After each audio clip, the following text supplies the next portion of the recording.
নমস্কার বন্ধুরা, আমি ইন্ডিয়া থেকে পিয়ালি বলছি। আমার প্রত্যেক ইউটিউব বন্ধুদের জন্য আমি নিয়ে এসেছি ছোট্ট ছোট্ট গল্প। গল্প শুনতে কার না ভালো লাগে? আমারও ভালো লাগে, তোমাদেরও নিশ্চয়ই ভালো লাগে। আমার এই চ্যানেলে আমি শোনাবো ছোট্ট ছোট্ট নানা রকমের গল্প। তাহলে চলো আজকে শুরু করি নতুন একটা গল্প দিয়ে। আমার সাথে তোমরাও থেকো কিন্তু, কেমন? চলো। আজকের গল্প আলো আর অন্ধকার। একটা সময় ছিল পাহাড়ের কোলে দাঁড়িয়ে থাকা একটা ছোট্ট গ্রামে। গ্রামটার দিনের আলো যেমন উজ্জ্বল, রাতের অন্ধকারও ছিল তেমনি ঘন। মানুষগুলো দিনের কাজ দিনে করত, রাতে তাড়াতাড়ি ঘুমোতেও চলে যেত। গ্রামের মাঝখানে ছিল একটা পুরনো টাওয়ার, শুকনো কাঠ আর পাথরে তৈরি। সেই টাওয়ারে থাকতো ছোট্ট একটা আলো, নাম তার আলো রানী। আলো রানী খুব ছোট্ট, এক মুঠোর মতো। তার কাজ ছিল রাতে টাওয়ারটিকে আলোকিত করে রাখা, যাতে পথচারীরা যারা যাতায়াত করবে তারা ভয় না পায়। কিন্তু তার মন খারাপ থাকতো। কেন জানো বন্ধুরা? কারণ গ্রামের মানুষ না তাকে দেখতো না। সবাই তার আলোতেই চলাফেরা করত, সমস্ত কাজকর্ম করত, কিন্তু উপর দিকে তাকিয়ে তাকে কিন্তু কেউ দেখতো না। তাকে কেউ যেন চিনতেই পারতো না। সবার চোখে শুধু বড় বড় প্রদীপ, মশাল আর ঘরের বড় বাতিগুলো ছিল, কারণ সেগুলো তো চোখের সামনে ছিল।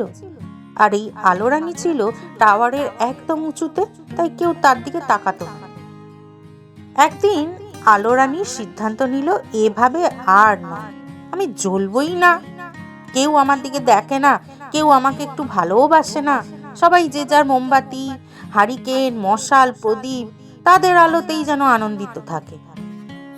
আমিও যে রয়েছি, আমার দিকেও দেখো, কিন্তু কেউ দেখে না, তাই আমি আর জ্বলবই না।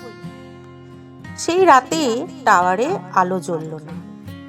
গ্রামের মানুষরা দেখলো টাওয়ারটি অন্ধকার হয়ে আছে। ঠিক যখন আলোটা জ্বলল না, তখনই যেন গ্রামের মানুষদের টনক নড়ল। তারা তখন বুঝতে পারলো অন্ধকার হয়ে আছে টাওয়ারটা। মনে হয় আজ বাতি নিভে গেছে, কয়েকজন বয়স্ক ভদ্রলোক বলল। এইসব দেখে টেকে গ্রামের লোকেরা যে যার ঘরে ফিরে গেল। কেউ খেয়ালই করলো না ছোট্ট আলোর অনুপস্থিতিটা। আলো রানীর মন আরো খারাপ হয়ে গেল। শুধুমাত্র এইটুকুই, আমি যে জ্বলছি না, কেন জ্বলছি না, কেউ তো সেই নিয়ে মাথা ব্যথা করলো না। সে চুপচাপ টাওয়ার ছেড়ে বেরিয়ে পড়ল, কারণ আর তার ভালো লাগছিল না সেখানে থাকতে। হাঁটতে হাঁটতে হাঁটতে সে পৌঁছে গেল অন্ধকারের রাজ্যে। অন্ধকারের রাজ্য কোথায় জানো? এক বিশাল বন, যেখানে আলো ঢোকে না। সেখানে বাস করে কালীরাজ, মানে অন্ধকারের সম্রাট। তার নাম হলো কালীরাজ। কালীরাজ তাকে দেখে বলল, আলো, তুমি এখানে? তোমার এত সাহস যে তুমি আমার রাজ্যে এসছো? তুমি জানো না এখানে তোমার প্রবেশ নেই? আলো রানী ভয়ে কেঁপে গেল, কিন্তু বলল, আমি আমি ক্লান্ত, কারো কাছে আমি জরুরি নই। তাই ভাবলাম তোমাদের রাজ্যেই হয়তো আমার জন্য ভালো।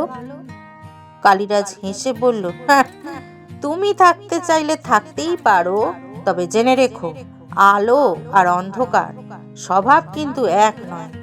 তুমি এখানে টিকবে কিনা তা দেখার বিষয়, এখন থেকে বলা যেতে পারছে না। তবে ঠিক আছে, তুমি চাইছো যখন, থাকো, দেখা যাক কি হয় না হয়। এ কথা বলেই কালীরাজ তাকে অন্ধকারের গভীরে নিয়ে গেল। সেখানে সব কিছু ঠান্ডা, নীরব, ভারী। আলো রানী একটু জ্বলে উঠতেই সব যত দানব, ছায়া আর অন্ধকার জীবেরা ছিল তারা গর্জে উঠল, আলো, আলো, নিভে যাও, নিভে যাও, তুমি কেন এখানে এসেছো, তুমি নিভে যাও। আলো টের পেল অন্ধকার তাকে মেনে নিতে পারছে না, আর অন্ধকারকে আলোও সহ্য করতে পারছে না।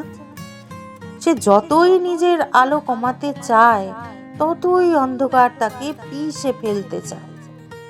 কোনোভাবেই ওই অত অন্ধকারের মধ্যে আলো তার ছোট্ট আলোকে বিকশিত করতে পারছে না।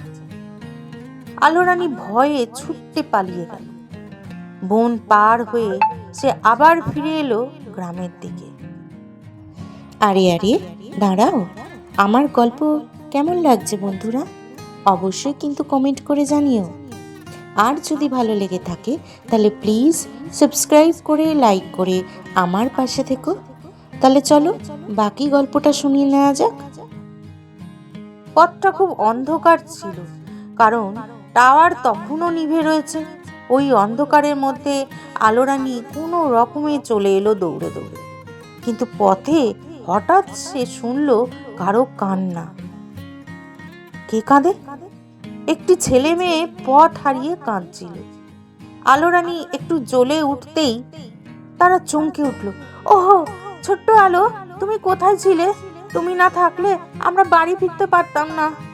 আলো রানী অবাক হলো।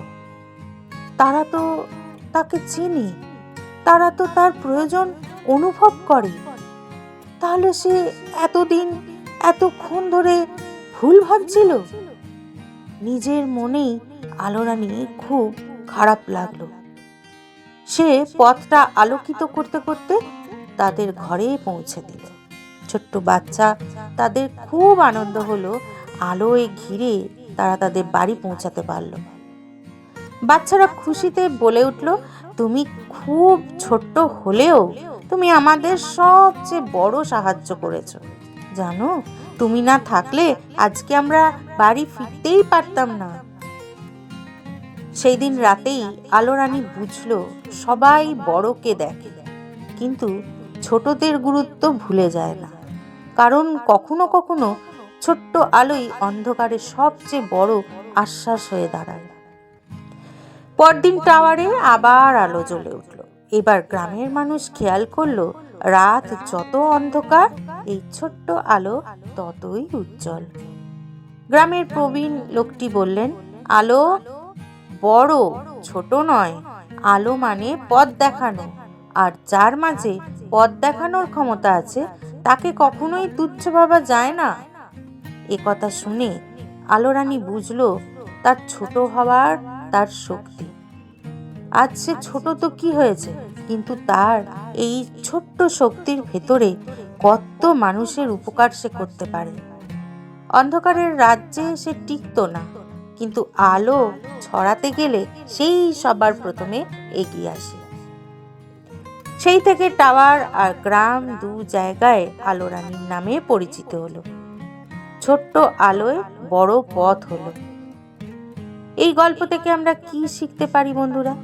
নিজেকে যতই ছোট ভাবো না, প্রত্যেকটি সৎ কাজ যতই ছোট হোক, কারো জীবনে বড় আলো হয়ে উঠতেই পারে, তাই না?